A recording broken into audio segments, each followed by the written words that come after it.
Hello.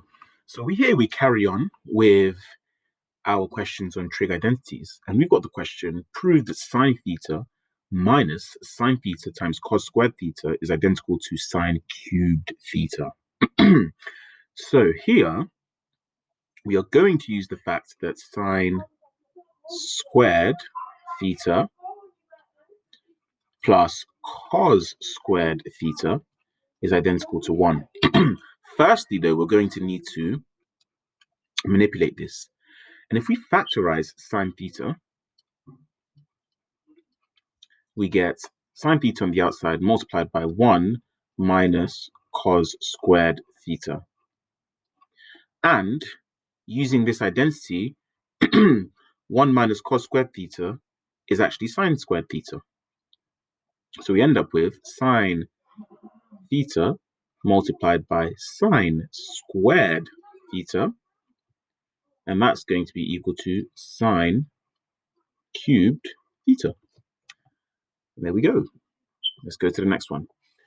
Prove that sine squared theta minus cos theta sine theta tan theta is identical to 0. Okay, so we've got sine squared theta minus cos theta sine theta.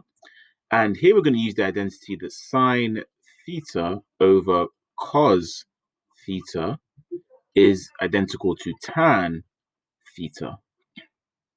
Okay, so we've written cos theta, sine theta, and we can rewrite tan theta as sine theta over cos theta.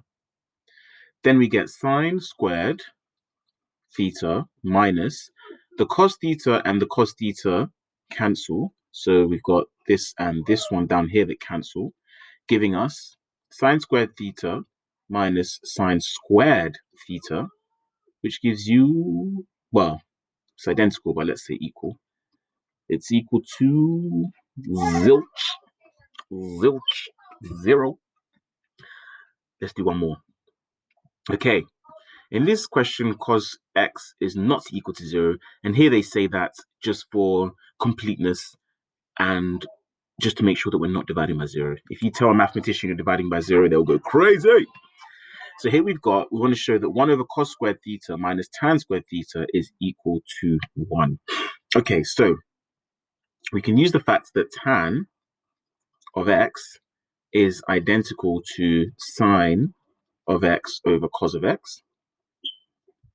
So we can also say that tan squared x is sine squared x over cos squared x.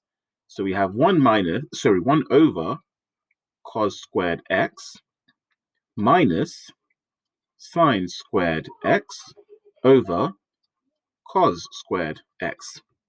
That ends up giving us 1 minus sine squared x all over cos squared x, because they have the same denominator, so we can add the fractions.